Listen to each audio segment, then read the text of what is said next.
gimana sih melihat tanggapan tentang kasus Vina yang sedang beredar? Terima kasih untuk rekan-rekan media ya. Kalau saya memperhatikan berita-berita yang akhir-akhir ini muncul baik di YouTube maupun di televisi, sudah semakin banyak eh, pro kontra ya, di dalam menempatkan posisi kasus tersebut. Memang repotnya ya, saya dari awal mengatakan repotnya bahwa tempus deliktinya sudah berjalan beberapa tahun yang lalu. Tentu kalau menurut hemat saya sebagai mantan penyidik, saya mantan Karwasidik, mungkin sudah ada juga benang-benang merah yang terputus di dalam pengungkapannya. Bukan berarti bahwa penyidik itu mengabaikan tindak lanjut daripada penyidikannya, bukan. Tapi mungkin pada saat itu sulitnya untuk menemukan bukti permulaan yang cukup untuk orang-orang tertentu. Menurut hemat saya seperti itu. Tetapi seharusnya juga kasus itu tetap ditindaklanjuti, tidak terputus sampai di situ. Nah, ini yang perlu saya sampaikan dulu pada rekan-rekan media supaya kita betul-betul equal. Bagi saya pribadi, bahwa kita harus netral menempatkan posisi ini di dalam mengungkap suatu kasus. Kira-kira begitu ya. Oke, Pak, kan si Peggy ini sudah ditangkap nih Pak oleh pihak kepolisian. Namun, ya kan banyak yang beredar juga ciri-ciri fisik Peggy itu mempunyai piercing, dan netizen itu banyak yang menyimpulkan, wah ini kayaknya ada salah tangkap ya. Kalau menurut Bapak sendiri itu seperti apa sih Pak? Diduga salah tangkap.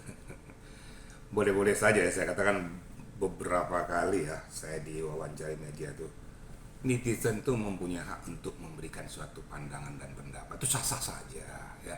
Kita juga jangan melarang netizen memberikan suatu ungkapan, mungkin untuk apresiasi atau kekecewaan, itu sah-sah saja.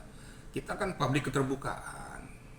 Namun saya berkata di sini, penyidik menurut hemat saya sudah menemukan minimal 2 alat bukti yang cukup untuk mendudukkan orang tersebut sebagai tersangka. Jadi kita tidak bisa menduga, tidak bisa ngejas. Nah, biarkan aja penyidik itu melakukan tindak lanjut daripada penyidikannya dan pengungkapan sampai tuntas siapa-siapa yang terlibat di dalamnya. Kalau memang nanti di dalam tindak lanjut tersebut ada kekeliruan daripada penyidik, kan ada hak daripada si pelapor, apakah si pengacaranya melaporkan ke propam untuk minta ditindaklanjuti bahwa ini salah tangkap, bukan ini orangnya. Tapi kita nggak bisa menjustis bahwa cirinya bukan begini, bukan begitu, bukan kita. Itu kan kita netizen. Netizen orang luar yang hanya menangkap kacamata yang luas secara global. Tapi secara spesifik, penyidik kan mengetahui, memahami apa harus yang dilakukan oleh penyidik tersebut. Ya kita serahkan aja kepada penyidik. Nanti pengungkapannya tentunya nanti semua ini kan akan bermuara di pengadilan. Nah, silakan adu bukti, adu data, adu informasi untuk mendudukkan proporsinya. Kalau memang betul-betul bahwa yang bersangkutan bukan merupakan seorang pelaku, saya yakin hakim akan memutuskan bebas atau free spot. Tapi kalau seandainya di dalam alirannya nanti ternyata ada benang merahnya, nanti kan ditelusuri semua nih. Mungkin akan menggunakan lapor nanti ya, laprim untuk mendudukkan ini. Kemudian katanya uji voice, nanti kan ada kan ahli bahasa, ahli psikologi, itu akan digunakan oleh penyidik Polri, pasti saya yakin itu, untuk memastikan posisi itu. Nah, kalau memang tidak kuat, saya yakin JPU juga akan menolak, akan mengembalikan P19 untuk melengkapi bukti-bukti tersebut sehingga siap untuk diajukan ke pengadilan. Kan jaksa juga kan nggak mau juga kan JPU-nya nanti kalau sananya kurang buktinya, asal main hajar aja langsung ke pengadilan atau free spot lagi. Nah, ini yang perlu diketahui oleh netizen ataupun rekan-rekan semuanya. Pak, tapi banyak saksi-saksi yang bermunculan yang justru malah memperberat ke pihak Peggy yang ditangkap, tapi dari foto yang dimunculkan oleh beberapa netizen lainnya untuk membuktikan bahwa itu bukan Peggy yang seharusnya. Saya katakan tadi, saya rasa sah-sah saja ya. Banyak yang memposisikan untuk menyudutkan Peggy. Kemudian banyak netizen juga ada yang mengatakan bahwa ciri-cirinya bukan seperti itu. Kan gitu. Jadi kan terjadi pro kontra. Ini sudah biasa di dalam panggung penegakan hukum, itu biasa terjadi. Pro kontra antara siapa? Apakah berpihakan apakah ini memang dari pihak yang bersangkutan. Makanya saya katakan tadi, serahkan saja kepada penyidik ya. Penyidik percayakan untuk melakukan langkah tindak lanjut pengungkapan kasus tersebut. Tadi sudah saya awali. Kalau memang penyidik asal salah tangkap atau tidak bisa membuktikan, ada saluran hukumnya, ada propam. Propam harus netral juga, harus mendudukkan posisinya untuk mengungkap kasus tersebut.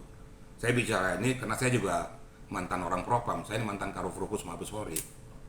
Jadi saya kual, kalau memang anggota memang salah tangkap, jangan, kasihan ya. Lebih bagus melepaskan 1.000 orang daripada menahan seseorang yang tidak terbukti. Ini prinsip. Karena pada saat kita tahan seseorang, atau dia tidak melakukan perbuatan dosa besar kita. Lebih bagus kita melepaskan 1.000 orang yang melakukan perbuatan tindak pidana tapi belum bisa dibuktikan juga gitu ya. Kalau udah dibuktikan gak usah ditanyain, pasti udah masuk ke pengadilan. Kira-kira gitu pendapat saya. Tapi kenapa baru 8 tahun nih Pak baru bisa menangkap cuma seorang tukang bangunan? Ya, begini ya. Keterlambatan ataupun tenggang waktu yang cukup lama, saya hanya mengambil suatu prinsip. Tadi saya katakan lebih bagus kita teliti. Contoh, saya sudah tahu itu pembunuhnya. Saya sudah tahu itu pembunuh, pasti pembunuhnya dia. Tetapi untuk membuktikan dia sebagai pembunuh kan saya perlu bukti-bukti, fakta-fakta. Untuk mendudukkan, oh betul dia seorang pembunuh. Padahal mata saya sudah lihat loh dia membunuh. Tapi kan cuma satu saksi aja kan nggak bisa. Harus didukung oleh data-data dan bukti. Ini peliknya hukum tuh di situ. Jadi pada saat terjadinya peristiwa itu seperti PJ ini, orang melihat tapi mengatakan bahwa mana buktinya nggak ada. Kenapa sampai sekian lama? Mungkin penyidik menelusuri ini kok sulit menemukan benang merahnya ini. Mungkin ketertutupan orang-orang tertentu tersebut. Gitu. Tapi walaupun demikian, memang diharapkan bahwa Polri itu harus profesional, transparan ya. Katakanlah bahwa ini keterlambatan gara-gara apa kelemahan penyidikan kita harus jujur saja gitu loh. Ya kita harus minta maaf kepada publik bahwa proses ini sekian lambatnya. Yang lebih apesnya lagi ditindaklanjuti setelah adanya film. Bermunculan film ini baru muncul netizen, muncullah pemerhati mengatakan loh ternyata dari sutradara itu bisa mengupas pokok permasalahan, tapi film tersebut juga belum tentu benar juga. Namanya juga film. Film itu kan mengambil kiasan-kiasan keterangan-keterangan yang bukan berdasarkan fakta hukum, berdasarkan pengalamannya atau pendekatannya, penjelasan daripada orang yang akan diambil keterangannya. Kira-kira gitu ya. Kemarin Pak, maaf, Amli itu kan melaporkan film tersebut karena menimbulkan kegaduhan. Bapak seperti apa sih Asosiasi Lawyer Muslim Indonesia melaporkan ke mana kemarin, Polda ya, ke polisi? Melaporkan seseorang itu kan kalau memang ada bukti permulannya kan silakan sah-sah saja. Menimbulkan kegaduhannya itu di mana?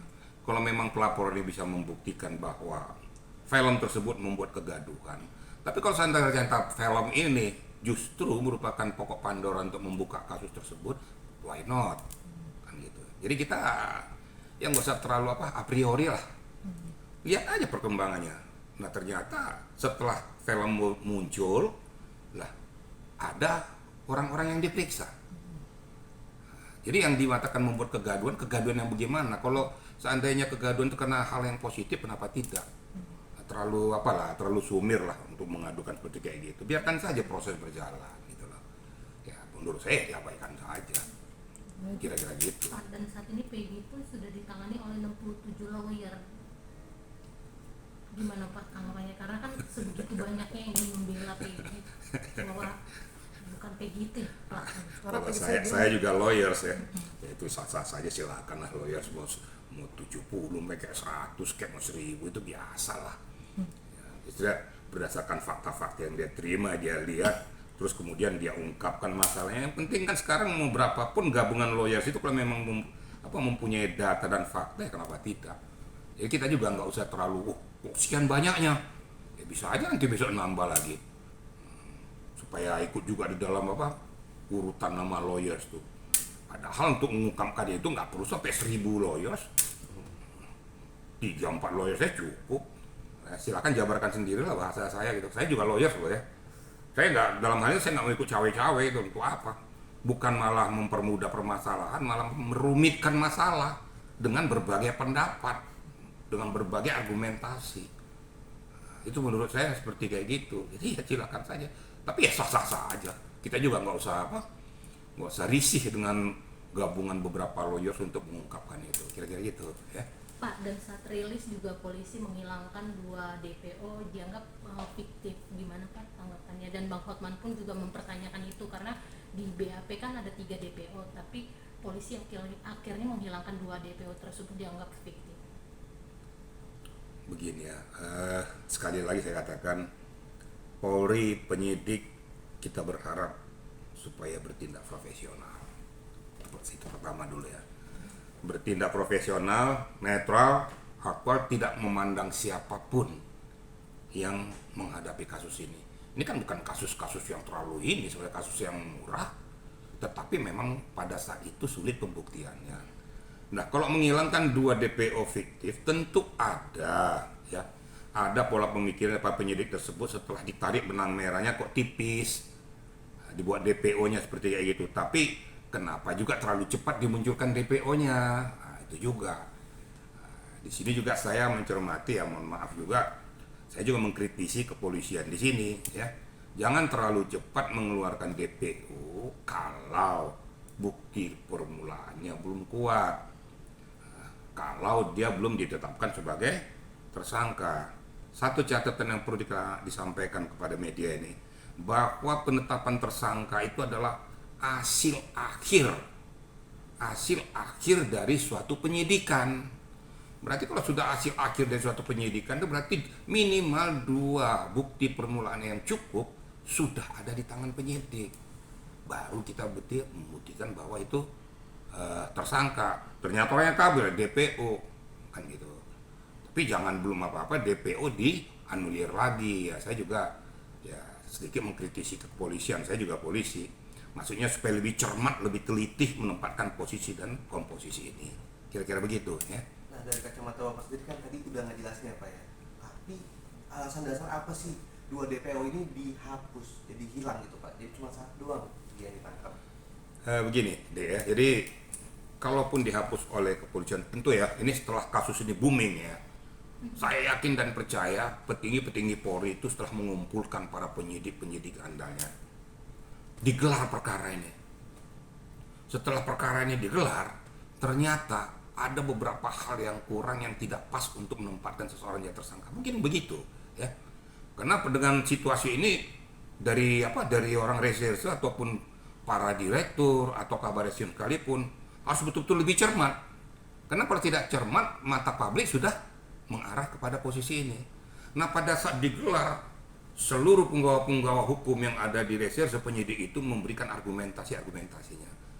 Nah, dengan argumentasi tersebut ya dianulirlah yang 2 orang ini karena benang merahnya tidak ngepas. Kalau dikatakan kenapa didahului DPO, ya kan sudah jelaskan tadi kan. Itu mungkin benang merah. Jadi kenapa dihapus? Ya berdasarkan hasil gelar perkara. Ini sudah gelar perkara yang full, saya yakin ini.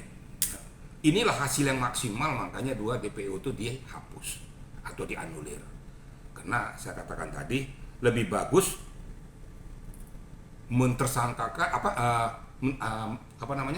menghilangkan sekian orang manusia daripada mentersangkakan orang yang tidak jadi tersangka. Kasihan, ini berurusan dengan Tuhan loh. Ya, orang tidak berbuat apa-apa dituduh sebagai tersangka. Kita kan sudah istilahnya itu membunuh manusia yang tidak berdosa kayak gitu. Jadi kalau dikatakan menghilangkan, ya itu kira-kira jawabannya ya.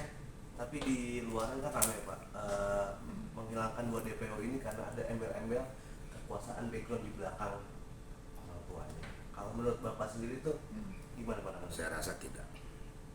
Saya tegas-tegas mengatakan tidak ada embel-embel di belakang itu. Karena saya telusuri kok siapa pelakunya, siapa tersangkanya, siapa korbannya. Ya bukan di belakang orang embel-embel yang hebat-hebat banget. Terus apa yang ditakuti dari mereka? Saya yakin dari Barreskrim itu betul-betul memang sudah mencermati itu. Nggak ada urusan embel-embel di sini. Menurut hemat saya ya, saya mantan penyidik loh, saya mantan Karwasidik. Kalau betul-betul memang sudah equal, nggak ada urusan sama saya. Saya mantan Karu Propos, nggak ada urusan sama saya, sikat babat. Embel-embel di belakang kalau memang betul-betul tersangka, kenapa tidak? Kenapa harus dibebaskan? Tapi kalau memang betul-betul tidak terbukti, jangan dong dipaksakan. Kalau dikatakan, kenapa dulu dibikin DPO? Ya itulah, saya kan sudah katakan sedikit mengkritisi pihak penyidik terlalu cepat memposisikan kasus itu jadi DPO. Saya kan nggak bela juga kan, harusnya betul-betul kuat dulu dong. Betul-betul tersangka, ada alat buktinya berdasarkan gelar perkara yang full, yang kuat, oh betul tersangka. Orang yang kabur baru DPO, kira-kira gitu, ya. Pak, tapi ini Pak Rudiana selaku orang tua dari almarhum Eki, kekasih Vina, dianggap juga seperti menyembunyikan sesuatu karena saat dia klarifikasi ke publik pertama kalinya seperti ada tekanan gitu Pak. Padahal dia polisi gitu, kenapa nggak bisa mengungkap pembunuhan siapa pelaku anaknya katanya? Ya itu tanya sama yang bersangkutan lah, kenapa Ya, seperti maksudnya itu. background yang dibilang karena ada oknum, yaitu di atasnya Pak Rudiana ini katanya punya jabatan tinggi, paling tinggi gitu Pak. Gak ada. Nah, jangan terlalu mendengar gitu, paling tinggi mana? Paling tinggi di pohon. Enggak lah, saya orang yang equal. Apa sih? Kalau saya seperti kayak gitu di bawah tekanan orang sudah menghilangkan nyawa orang, nggak ada urusan lagi mau siapa petingginya kayak. Kalau udah ada korban, menurut saya nggak ada ya. Jadi kita jangan terlalu menarik benang merah ya. Kena di backing ini. Lah di atas saya kan masih ada langit. Di atas dia kan masih ada petinggi lagi. Ini hal yang sangat sensitif loh, menghilangkan nyawa orang lain dengan cara brutal lagi, terus ditutupi, ya nggak mungkin. Nggak ada dibuat tekanan atau dia memberikan keterangan-keterangan yang tidak ngepas, melindungi hal tersebut. Menurut saya ya nggak juga gitu loh. Jadi saya harus netral, saya mengatakan apa yang ada sesuai dengan fakta yang ada. Saya nggak mau berandai-andai supaya kelihatan debat kusyurnya mantap, terus saya mengeluarkan pendapat-pendapat yang akhirnya jadi absurd. Justru itu mengkaburkan pokok permasalahan. Dalam hal ini saya katakan, serahkan seluruhnya kepada penyidik Polri. Silakan pemerhati hukum untuk memberikan informasi.